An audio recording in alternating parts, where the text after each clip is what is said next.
for you to just get your head into the program. And the question is, where is your focus? So it might be that your focus is nowhere near this program, and that's okay. But I suppose it's an opportunity to just kind of rethink, why am I on this program? You know, what was my focus when I joined?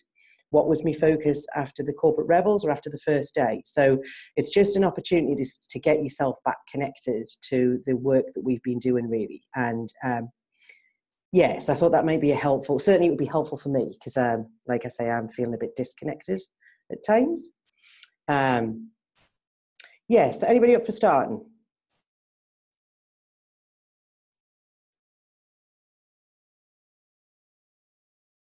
Andrea? Okay, well, can you hear me okay? My sound's been a bit weird. Okay, good. I'm feeling very connected to the program and connected to the process, because it's in line with what our organisation wants as well. Enable are very keen for self-managed teams to be operating, and but I think there's been a bit of an expectation from the organisation to, well, okay, let's do it, and it should be happening right now. And so there's been a bit of tension for me of like, well, hang on, can we just slow this bus down a little bit and go at the pace? And actually, Jason and I reflected yesterday that we're really pleased that we kind of hung on to our hats a little bit, and we've been able to slow the process down in our area. And so very connected to the program, managing that tension of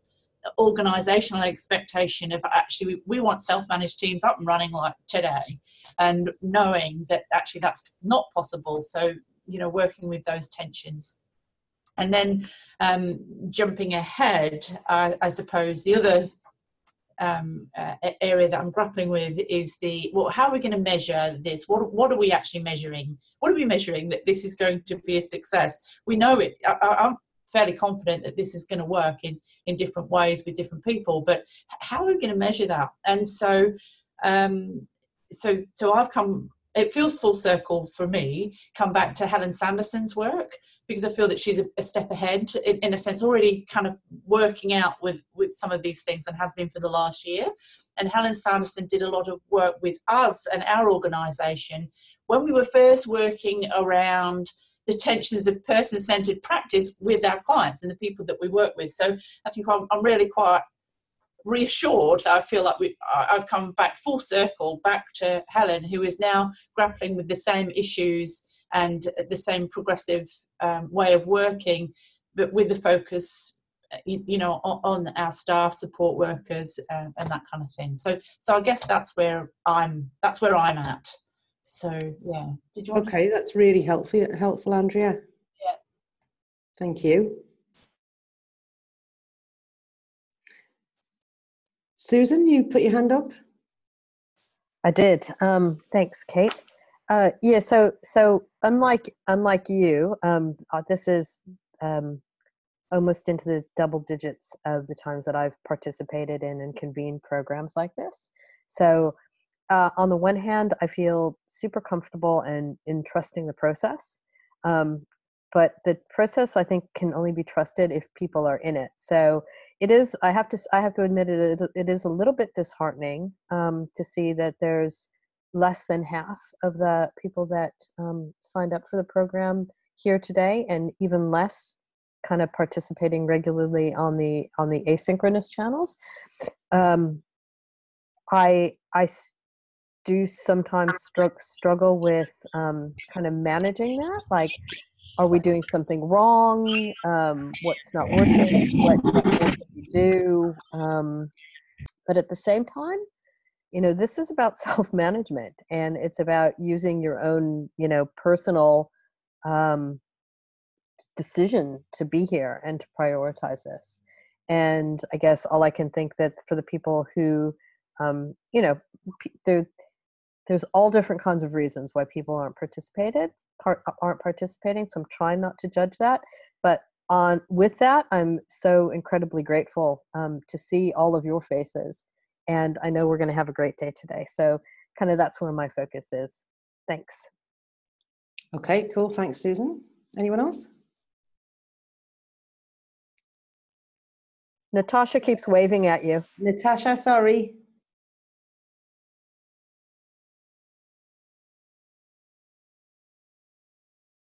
Okay. Hello. So I've got two focuses today, to be honest. One is my very sick grandson, and so that's taking up a large part of my thinking. My other focus is absolutely being connected to the work that we're doing. For me in our organisation, it's all around us. It's where we're heading. It's what we want to do. But I get really, really frustrated because I'm coming up against lots of barriers. And I had a bad day of barriers yesterday where something I thought could be so easily self-managed seemed to cause lots of people lots of anxiety.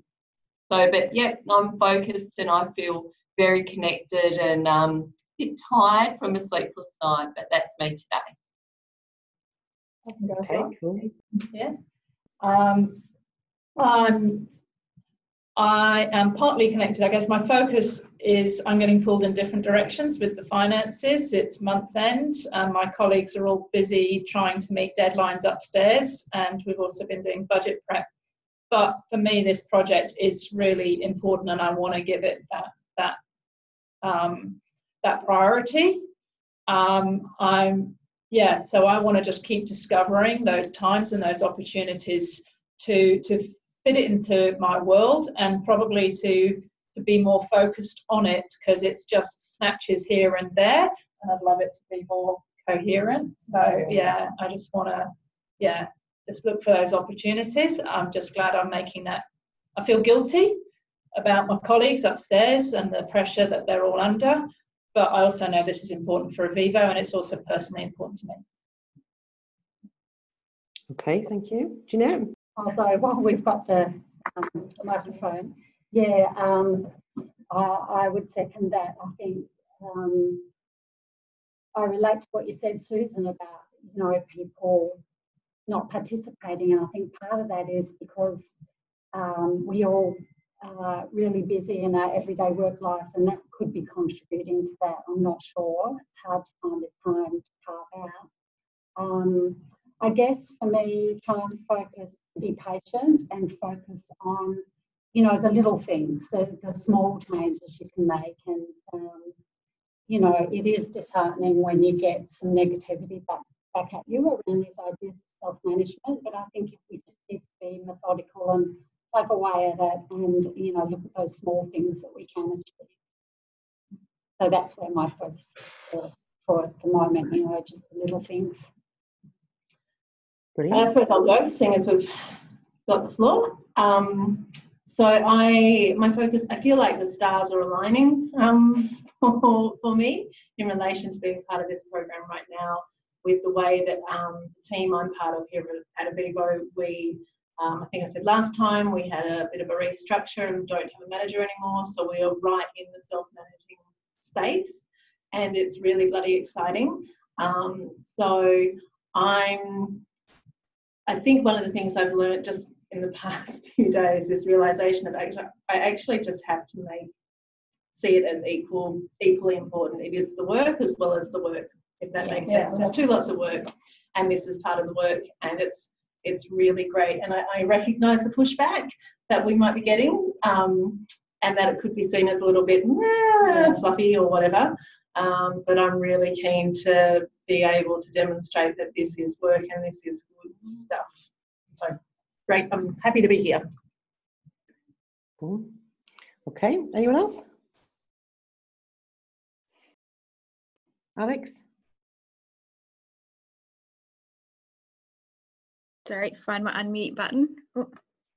Yeah, so Alex from Chorus here. I suppose after the Corporate Rebels session and the webinar the last month, which I found highly valuable, I actually led a session with our executive and walked them through the Corporate Rebel sort of canvas and the thinking, and spoke a lot about the webinar. And from there, we sort of had a high-level discussion around which areas we might focus on, because there's so many different ways, you know, you can change your ways of working. So we had a sort of a discussion around that, identified 3 areas that we might look at next year. And at the moment, we're working through our business planning sort of process. So I'm hoping to see what initiatives come out of that sort of discussion that we might move forward next year. And we also discussed around, you know, exec might think these are the top 3, you know, ways of changing working, but actually we should put it out to, you know, the wider organisation in chorus and ask our staff and volunteers and things. So I suppose for me, having these sessions, it's a good prompt that I need to keep moving that forward, because easily, you know, we just get caught up with day-to-day work. In terms of personal, I really enjoyed that webinar the other month, found it highly valuable, listening to someone also from a different country, and just, yeah, very, very good. And the only sort of suggestion in terms of logistics, I'm not actually sure if I've been invited to everything, on board with everything. So maybe it'd be good just to get a list of, you know, knowing what's coming or something, just to make sure I've got it in my diary. Because I know there was some Zoom stuff that I was missing and things. So that might be why I don't turn up for a few things. Otherwise, I'm enjoying it so far. That's me. I'll do that, Alex. I'll make sure that you get the list, and I'll ask Bev to double check that all the invites have gone out. Awesome. Thanks, Kate.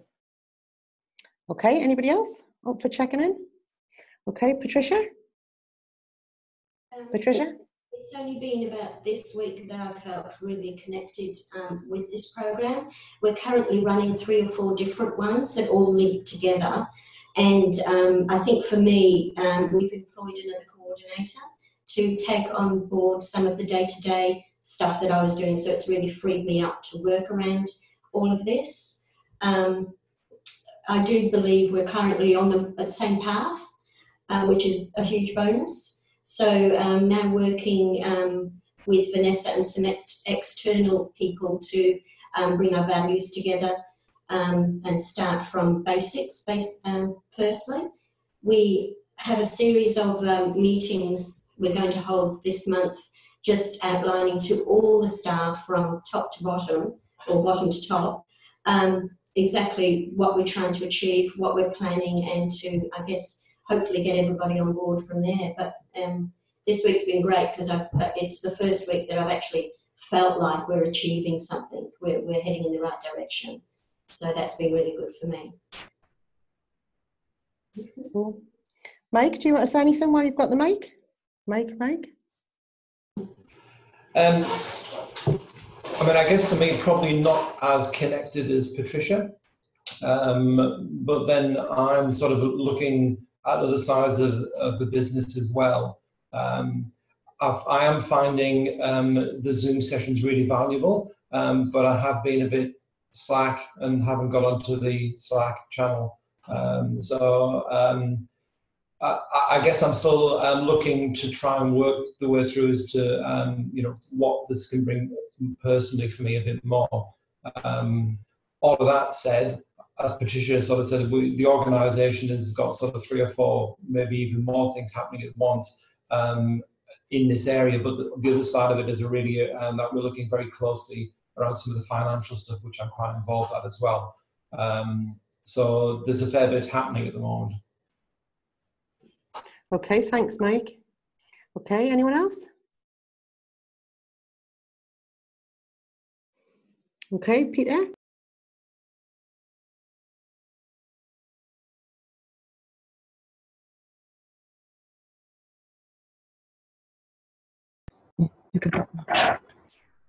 Hello, are you hearing me? Yeah.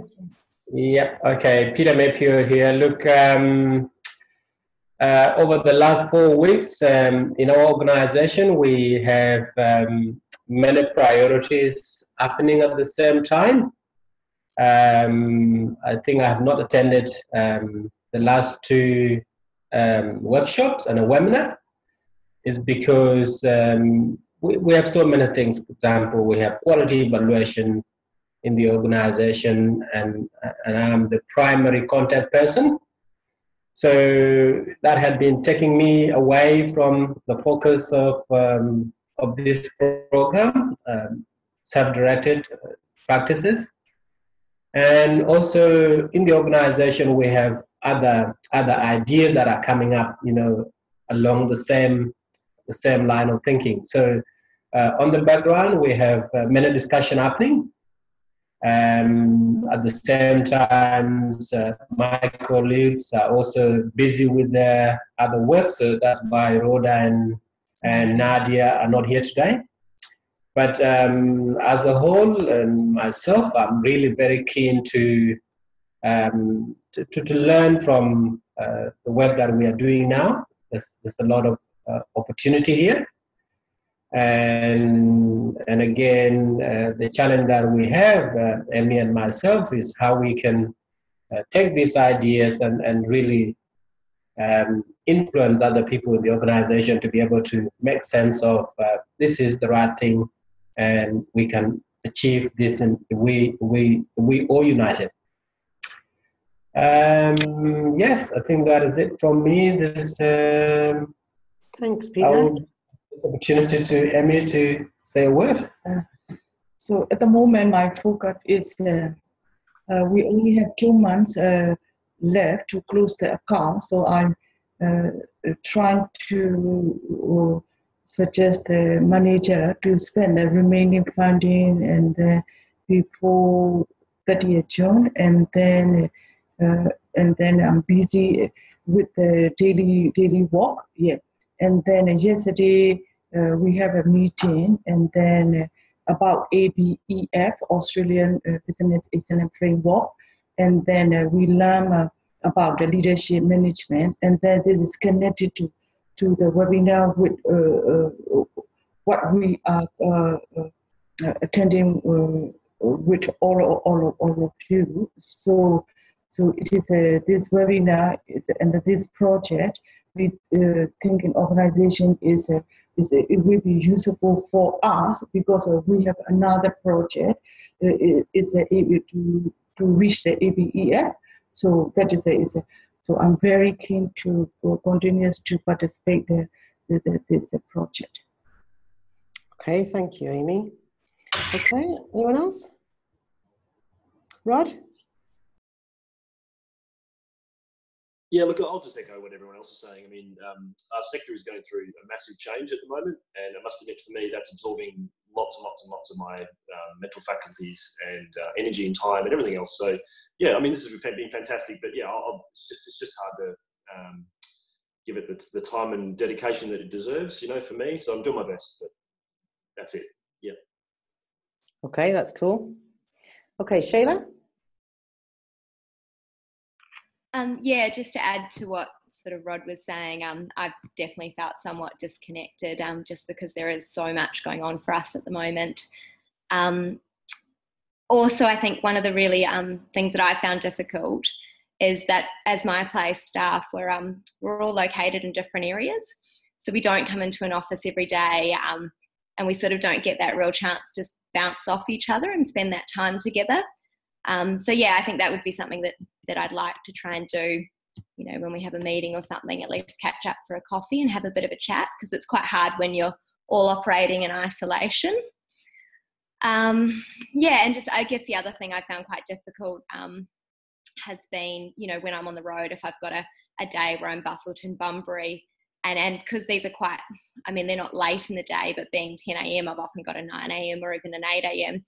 and then meetings afterwards. I've had a few technical issues of trying to, link to my phone in my car, like things like that. So yeah, they're things that I've sort of will work on, and just know that I need to sort of try and plan to actually be at home or at least in a good cafe for these sessions rather than trying to make it work on the road. Thanks. Okay, thanks, Shayla. Okay, anybody else want to check in who hasn't? Stephen?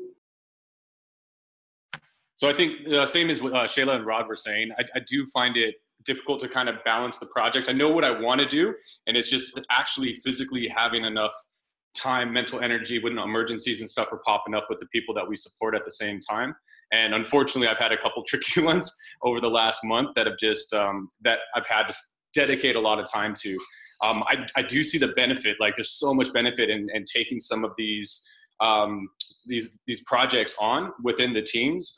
We started using the Slack channel within my team. I never knew it existed before. So now we've got subcategories that we could just communicate a little bit easier. And then also just around the mapping of specific skill sets. Before you guys mentioned, it was something that went to the sideline. So we've created a specific channel, and I'm trying to go through my team members that want to pass some of that information on to me that I don't know about and create a bit of a profile. And then we'll share that within our team of coordinators, the flexible support team that I'm in. But that's going to take time. I've got 45 staff that I've got to individually have conversations with and go through. And then the other trial that we did as part of the, we were going to use the EFTs so they could, basically go and make coffee purchases, et cetera, without checking in with me. That actually has made my life a lot easier. So I'm not getting that phone call all the time saying, can I go and get this coffee? Yes, if it serves a specific purpose, is in the best interest of the company and the consumer, go for it. So yeah, I wish 100% I had more time and energy to dedicate to it. So I apologize for that, but it's tough. Thanks, Stu. You don't need to apologize. It's just really helpful knowing where people are at. That's really cool. Okay, who is left? Gertie, Sebastian, Vanessa, do you want to check in? You don't have to. Okay, Sebastian? Hi, yeah, happy to check in. I guess similar to everyone else, sometimes feeling a bit overwhelmed with the volume and the level and the background noise of things at the moment. But one of the personal reflections I've had is just that idea of being in a constant state of reactiveness, which I must admit, I find myself sometimes sucked into that, and personally just trying to check in, not just week to week, but almost throughout the day to say, am I just running around generating work, or is there another way where I just need to stop and think about where I'm directing my energy? And the same with my teams, I guess being disciplined to step back sometimes and just let people solve some things for themselves. So that's something I'm working on, and it's a big work in progress, but a bit of a personal reflection on things that I can improve. Okay, thank you, Sebastian. That's really helpful. Gertie, I think you've unmuted, so I think you may be ready. I know we can't see you.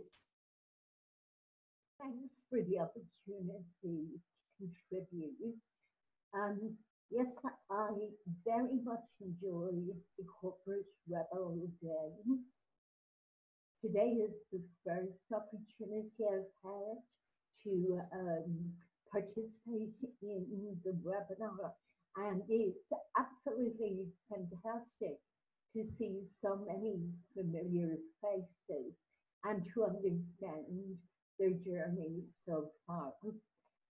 Chorus has recently undertaken a major restructure within the organization, and given my portfolio is customer service, I'm sure my active involvement in this group will prove extremely beneficial for myself, my team, and the organization. So really looking forward to participating. Okay, thanks, Gertie. Okay, Alfred has checked in online, so there may be something happening with his microphone. So Alfred's saying, I'm feeling connected, however, a little distracted with what the overall concept will look like, the bigger picture. We've started implementing self-managing practices in the small teams of support workers. However, I'm a little concerned with the buy-in from support workers who feel they do not work enough hours to be part of the project or program. Okay, so there's some nods there, Alfred. I don't know if you can see, but some people are nodding. So I'm just going to take a note of that kind of question, as well as Andrea's question about measuring success. Okay, right, so we're here. What about you, Kate? Are you going to check in? Oh, sorry. Yeah, I think I was probably doing a bit of a check-in when I started about the connection to the program, that I'm finding that quite hard. That I definitely am a face-to-face person, I reckon. So this is a bit of a challenge, I think, for me. I'm just finding it quite hard to stay in it. But I think it's been really helpful to hear everybody else's perspectives And I think some people are more connected to it than others, but that's okay, you know. And I think that just kind of has felt, for me, has normalized my experience a little bit, I think. Okay, so Susan, we've got an hour and we want to get maximum value out of that hour. So shall we crack on? I don't think we need to do any kind of introduction in terms of your work, but I'll leave that with you. Thanks, Kate. No, I don't think so either. I don't, yeah. Sometimes the sound of my own voice and reciting my bio gets a little bit wearing, so we're not going to do any of that today. I'd just like to take us back to the session, the webinar last month with Brian Ungard, who has definitely been somebody who has changed my perspective on many things to do with development and self-management. And I think that mostly on the development side, sort of being able to understand, I guess, a new definition for myself of the difference between learning and development. So the way that I now understand it today, which could change tomorrow, is that for me, learning is about getting additional competence on a particular topic and learning how to embody that. So to learn something and to be able to put your own spin and flavor on it, to make it you, and for you to embody this piece of knowledge or this piece of competence that you've now got. Whereas development for me is, what do I need to unlearn or let go of that's not serving me? What is a story that I need to stop telling myself?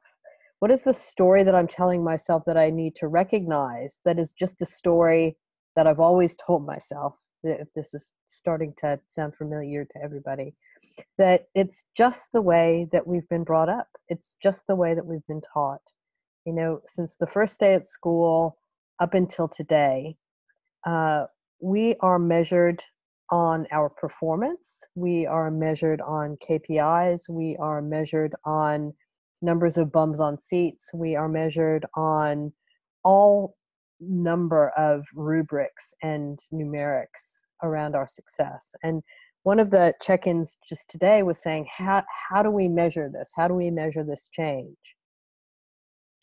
I think that we can't measure it the way that we used to measure things. So I think that what I'd like to invite us all to do now for the first 15 minutes, what I'm going to do is I'm going to use these clever Zoom breakout room functionality and put you into groups of about 4 or 5. And I'd invite you to have a conversation about this question. I'm going to type it into the chat as well. It's how do you measure your personal fulfillment at work? So that's the question. I'm going to send you away in rooms for 15 minutes. Again, 4 or 5 people each. I'd invite you to notice what's happening in the room, to ensure that everybody has got space to say what they need to say, that everybody has a chance to reflect, and that there's some time left aside to kind of integrate and think about your thoughts. Then maybe nominate one person from your group to share back to the broader group when I bring you back. Any questions on what's about to happen? Alison. I don't know if you want to answer both the questions that are going in my head. One is, are we looking at how do we measure it, or how should we measure it? How do you personally measure it today? So how do you know when you're driving home at the end of the day, what are your measures, or what are you looking at to know whether or not you've had a fulfilling day at work? And how you do that daily, weekly, monthly, and how you've done it throughout your life. That's the question. So with that, it's just going to take me a few little seconds to do this assignment, but it won't take me too long.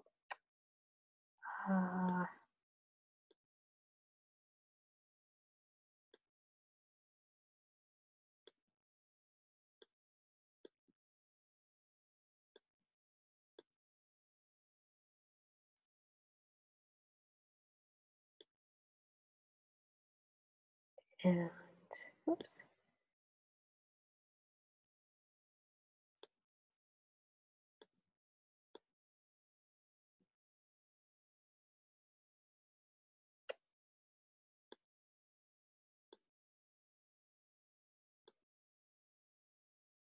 Just while Susan's doing that, could I ask a question maybe of Kate?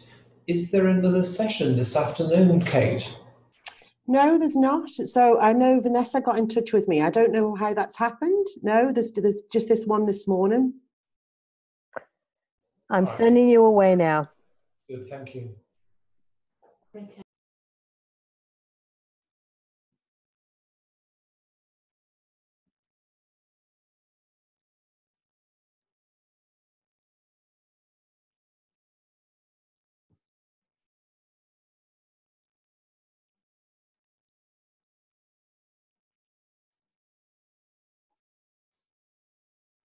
Susan? About we all have a long list of tasks that we want to achieve, whether that's written down there in your head, and you know you've had a great day when you've ticked a lot of those tasks off rather than added to them. So that was part of it. There was a sort of a feeling around work is also a bit of a social place, and it's good to have some fun at work and with your colleagues and be able to have a bit of a laugh and a joke. Also, a good fulfillment work is when you can leave at the end of the day and go home and not think about work, and that you can spend the time with your family and friends, and you haven't got work playing on your mind because you know you've achieved on that day and you've had a good fulfilling day. We talked about often you'll do things and then you won't necessarily reap the benefits or the rewards for some months, but you're putting in the foundations. And so sometimes you get some feedback about something that you did some time back, and you sort of then go, oh, I remember doing that, and you put that foundation of work in, and that makes you feel really good and quite fulfilled. Have I missed anything off their team? No? Okay, thank you. That was pretty much us. Great, thanks, Mike. Who's next?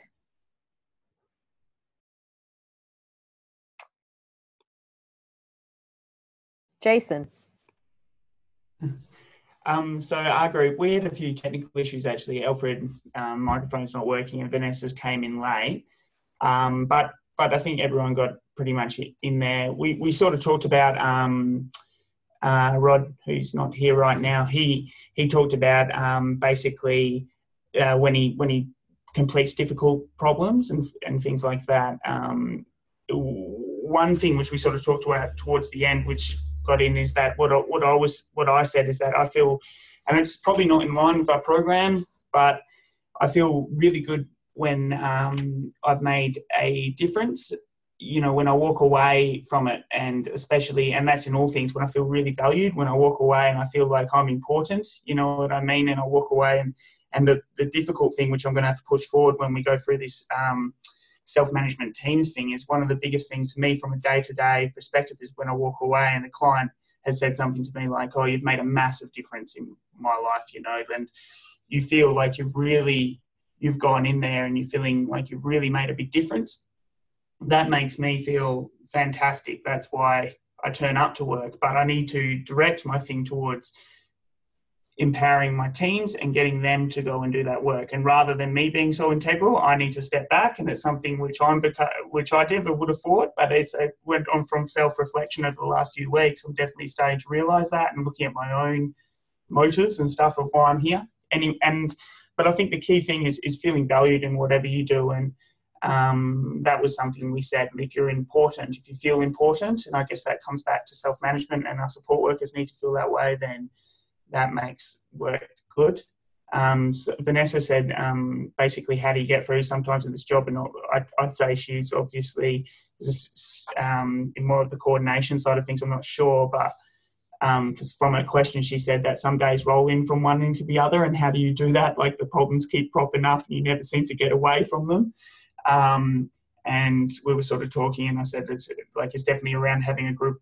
I feel like that last week, but when you're with a good group of people and you're in it together and people can encourage you and push you up, doesn't matter on those days, next week will feel better. And that was basically a bit of our conversation anyway, basically around feeling valued.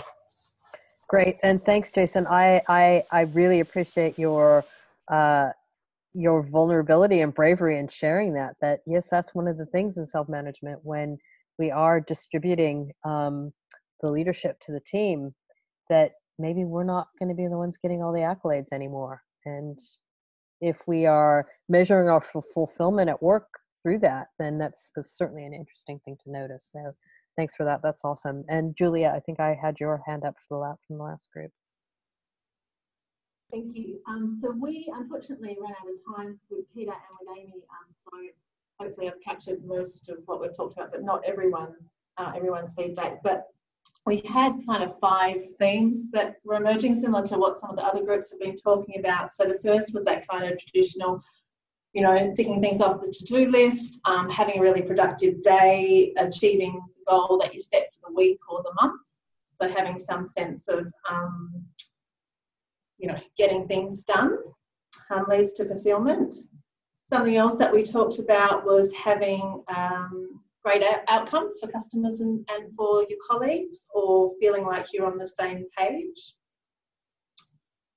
The third one was about that sense of finding a new way to approach something, or finding a solution, or solving a problem, or doing something different. So Jeanette gave an example of her team not having to come to her and finding their own solutions rather than having to check in with her. And so that gives her a real sense of personal fulfillment that they're able to do that. What else do we have?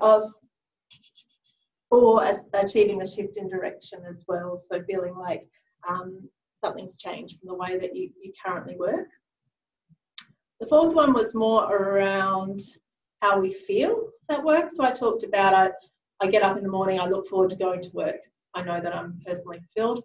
I went on holiday a few weeks ago, I was looking forward to coming back to work. So feeling happy at work, as flimsy and flopsy as that sounds, but I really enjoy what I do. And we talked also about having meaningful interactions with people. So either on a work basis or that it's personal, but having connections to people. And then the last one was just, there was a few other extra bits and pieces that people added in, so that it differs from day to day. Fulfillment can be different from day to day, and also a sense of feeling in control. So was there anything else? James? Can you say a little bit more, or does anybody want to say a little bit more about that last little reflection, feeling in control? Feeling in control. Well, that was me that raised that. So I answering the question, what makes you feel fulfilled? I looked at the other side as, well, what makes me feel unfulfilled or unhappy? And it's when I'm not in control of what's happening, when I'm stressing about deadlines, when I've got too much to do, when I have a day like yesterday where everything I touched turned to yeah. And so just that left me feeling, I just felt very aware that was a day where there was nothing really that I could take satisfaction from, because I hadn't achieved anything. I'd made mistakes, just everything. And that's when I get stressed, that's when I get unhappy. And that's what I know that I need to, because I actually know intellectually I can't control everything. I'm never going to be in control. So I need to let go of that. So yeah, that's something that I know is one of my one of the things I need to be aware of. Yeah. And just pulling on that thread a little bit more, Alison, in the particular example of yesterday, was you said you made some mistakes. Was that a result, or was the outcome of that that you weren't keeping commitments, or was your inability to get the work done as a result of people who had made commitments to you not following through on their commitments? It was about me not being able to fulfill my commitments. So I had a few things go wrong in the morning. For example, my computer just would not switch on. And I had an unplanned conversation, which those two things then made me late sitting down to do a particular piece of work, which was already late anyway. And then I had a meeting. So I was rushing it, and I even delayed the start of the meeting to try and fix the errors that I was making then. But I still rushed it, and it still went wrong. And it went, because of that rushing, errors repeated through the day. And I ended up working from home last night. And I still didn't manage it. And then this morning I woke up and realized that I was actually being really stupid and trying to balance to the wrong number. So yeah, but it was all, yeah, me not being able to deliver what I was promising to deliver. And in self-management, that's sort of such a huge part of it, right? Is being able to articulate our commitments. And I'm really looking forward to the webinar next month. Doug Kirkpatrick from the Self-Management Institute is going to be with us talking about the importance of commitments and making and keeping commitments in self-managed teams and self-managed organizations. And so I really appreciate you sharing that. But for me, equal to making commitments to my team, to my clients, to my family, around what I'm saying, right, this is what I'm committing to do, this is what I'm accountable for. Equal to that is this question of, how do I like to be held to account? So, for example, if I make a commitment to Kate that I am going to have the run sheet for our session ready for her no later than 48 hours prior to our meeting, I would also want to be able to say to Kate, and I want you to hold me to account by that, by checking in with me at least a day beforehand to check with me to see if there's any obstacles or impediments to me actually making good on my commitment. And when some of what I heard in the check-in today was around, especially support workers being, this is what I heard, and I might be projecting, and this might be completely wrong, that, oh, this new way of working, it's going to take too much time, and I don't have the time, I just want to do my work. But actually, really, the only things that are changing, not the only things that are changing, but two of the most significant things that are changing is we're inviting people to make commitments about the work that they're going to do. And we're also inviting people to tell us, as their team, as their group, as their support mechanism, how we want to be held to account. Because in the world of work today, how does it work? So we're accountable to a timesheet, maybe. We're accountable to some KPIs, maybe. We might be accountable to a board. We might be accountable to a line manager who we know is going to, go through a certain set number of questions on our one-on-one every month. We might be accountable to that same line manager or somebody else, once a year or twice a year at a performance review. But what if we could shift that and say, I could say, I'm Susan, this is what I'm committed to do, and this is how I'd like you to hold me to account. So I'd like to invite us back into our rooms, probably going to put you in different rooms just because I like to mix it up. And I'd like you to reflect on this question. How do I like to be held to account? And Kate, maybe we were having a conversation just while the rest of you were away in the room. Maybe Kate, would you like to just reflect on how you answered the question to me? Yeah, I think where that took my thinking was, I know that one of my weaknesses is a lack of completion and finishing, right? So I'm very interested in the new idea, the next thing. Oh, that sounds more interesting than this. I'll try that now, or I'll look at this, but actually sticking with something and finishing something is definitely difficult for me. I find it a real challenge, particularly if I've gone off the boil with it. It's not that interesting anymore.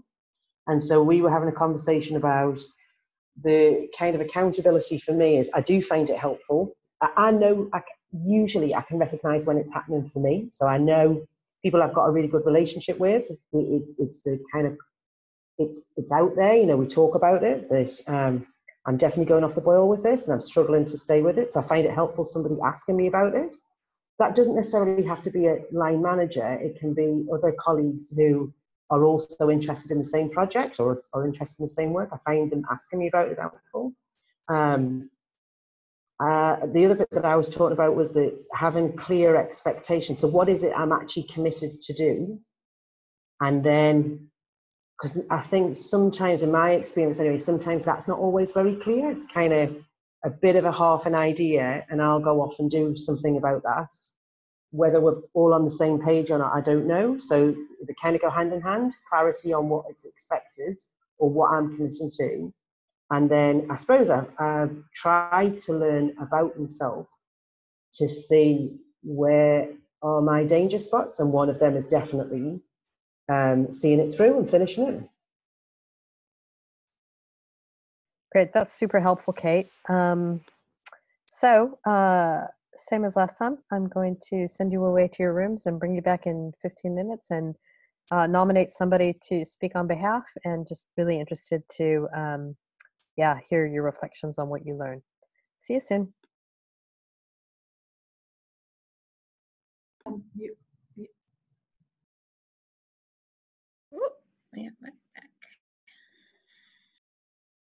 You muted, Susan. Welcome back, everybody. Who would like to share back first? Peter.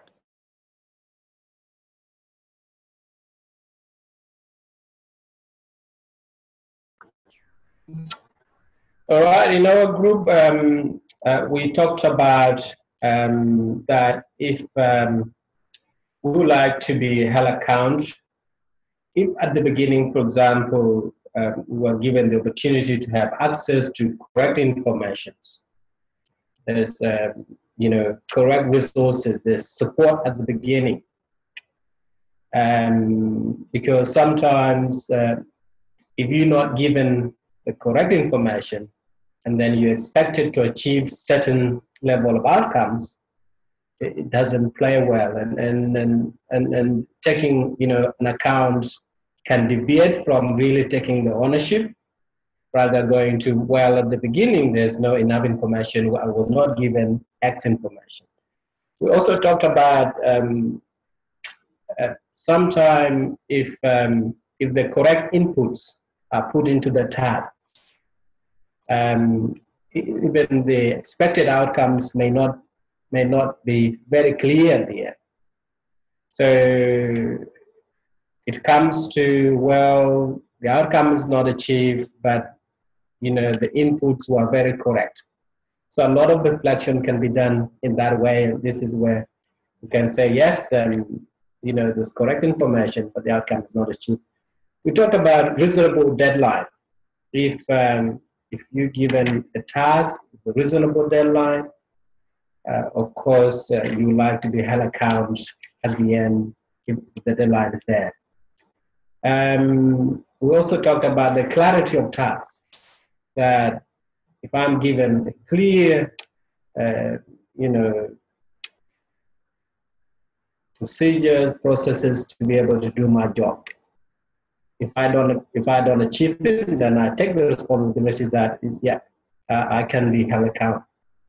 Clear expectation of the job as well. From the beginning, from the onset, we are given clear expectations, then there's high chances of running through to be able to get that job done. And eventually we also talk of constructive feedback, that in work, it's not always about pointing to the negative, but really, come to ask clear questions, have a discussion about how things would have done differently, rather than going to, the negativity and not giving a clear constructive feedback. That was it from our group. Thanks, Peter. Who's next to talk about how you'd like to be held to account? Alex. Okay, our group had some interesting discussions. We talked and sort of challenged, I suppose, Suzanne, what you said, how you like people to check in with you. Basically, as a group, we don't like to be held account, as we sort of discussed. Ideally, you know, we would work on sort of, say, if it's a problem or issue, we would go back to the person if we needed clarity around what was required, if we had questions, and if there was an issue, our ideal would be to go back to the person and, you know, maybe renegotiate time, etc. So we'd like to have that flexibility, that sympathetic ear that we might need to renegotiate times, etc.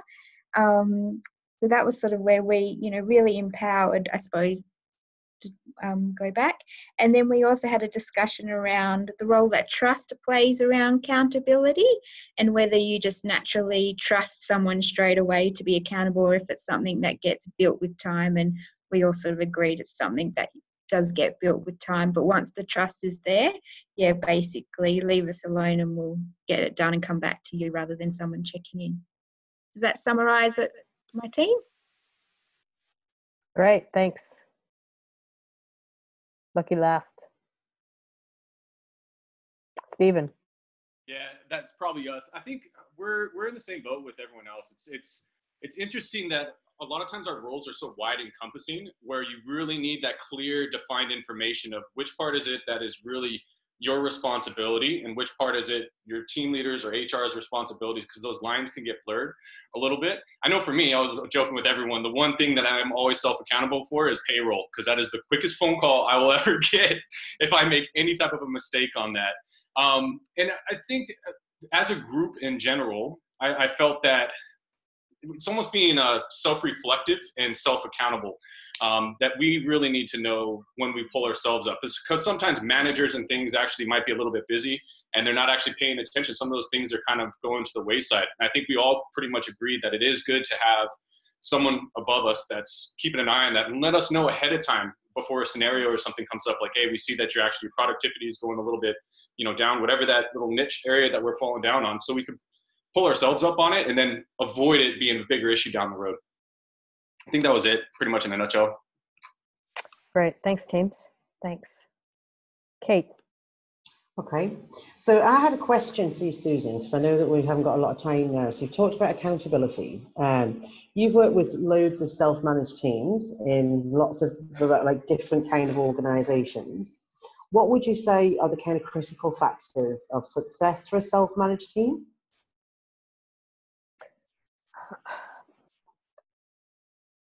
I think in the beginning, at least, and something that I think does flow through is a sense of, and this might sound silly, like a regular cadence. So especially when we're shifting to owning our own commitments and accountabilities, however we decide intrinsically, individually, we want to make those commitments and be held to account, being able to have regular check-in times with our teams to check in, what's happening, what's blocking me, what am I noticing?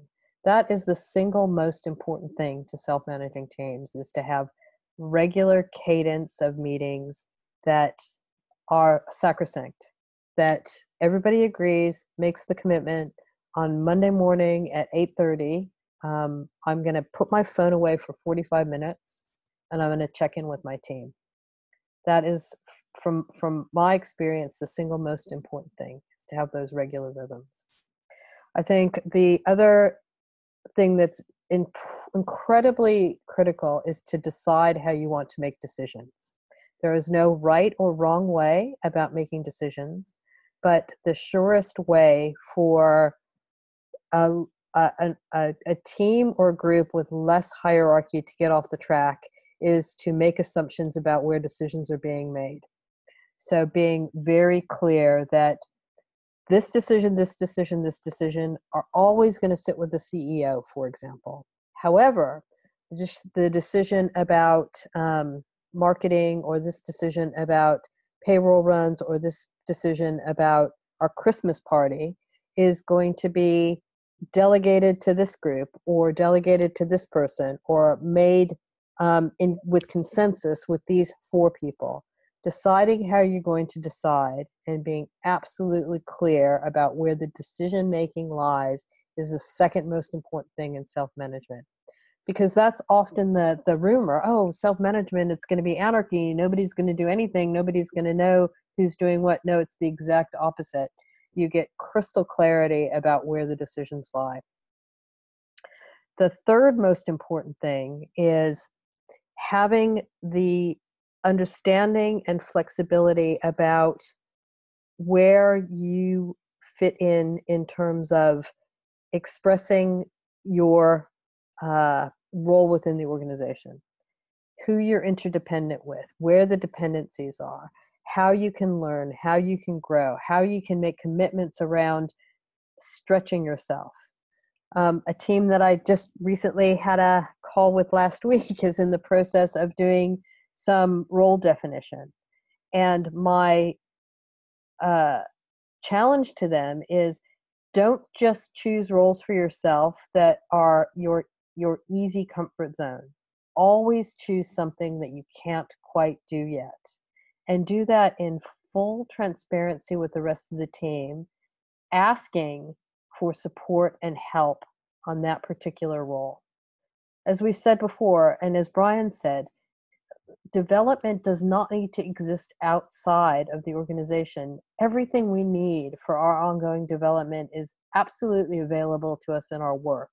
If we're able to be brave enough and vulnerable enough to say, I've got energy around that, I need support, but this is where I want to develop. I think that's those probably are the 3 most important elements to self-managing teams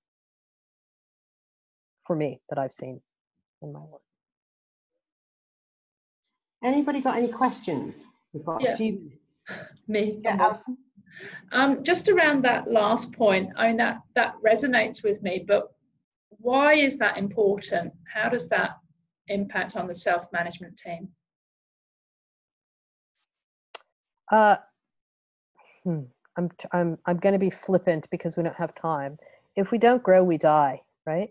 If we're only focused on stuff that, I mean, things like Strength Finder are great because it makes us understand, okay, I really don't like algebra, and I'm probably never going to have to learn how to do algebra because, you know, Jason's really great at algebra, but I don't quite know how to do this particular thing. And I know that always having something that's on my edge is going to help me raise my game. I don't have a more articulate answer than that, Alison, in this short time.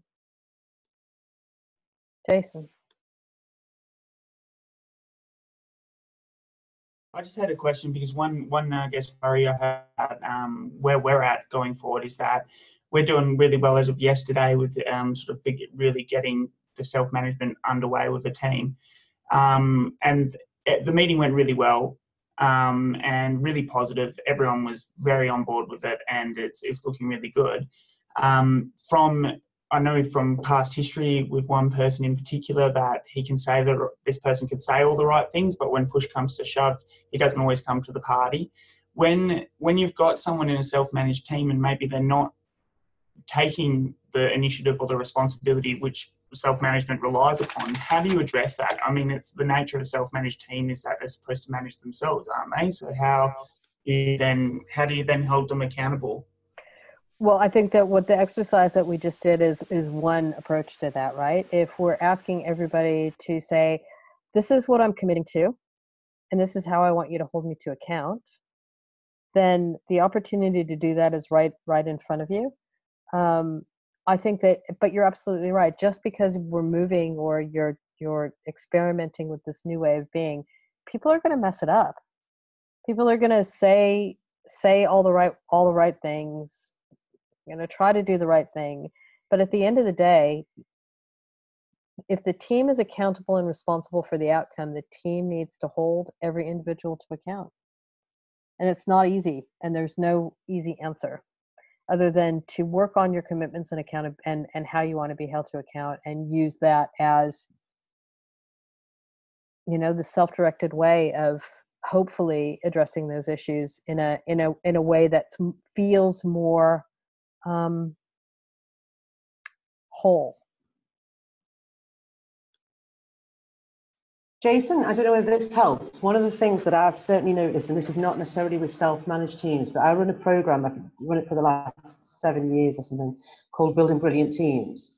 And one of the things that I've certainly learned is supporting teams to hold each other to account, in my perspective, is one of the hardest things to support teams to do. So what I've noticed is team members will really quickly default to the manager. So if there's a tough situation going on and actually Jack's not pulling his weight, teams really quickly go back to the manager to say, manager, you need to sort Jack out. But while you're at it, don't tell Jack that I told you. Does that make sense? And what you see, I've got this brilliant image, I'll try and get it up, but what you see is leaders behaving in a way, or managers behaving in a way that really destroys trust anyway. So I go and talk to Jack, and in a very weird roundabout way, ask Jack to start pulling his weight, but don't tell him where I've heard that from. All that really does is tell Jack, I can't trust my colleagues because somebody's told you something.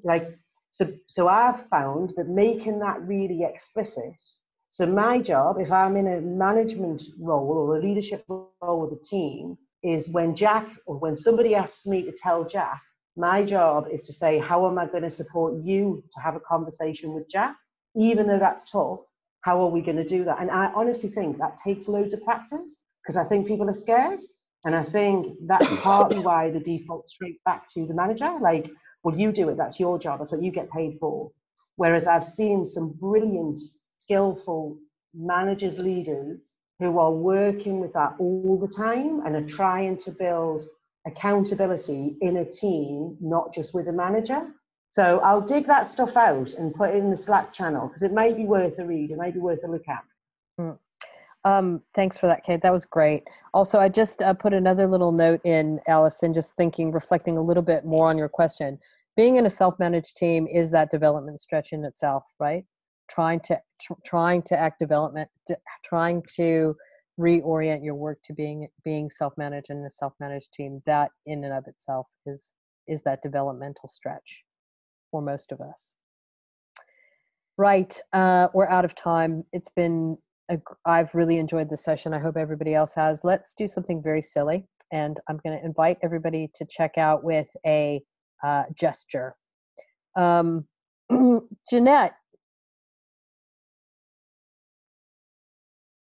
Yes, give us a gesture. Yep. Natasha. Julia. Miss Allison. Nice. Peter. Amy. Sebastian. Shayla. Stephen. Andrea. Jason. Mr. Mike. Patricia. Kate. And for me, see you in a couple weeks and see you on the Slack. Bye.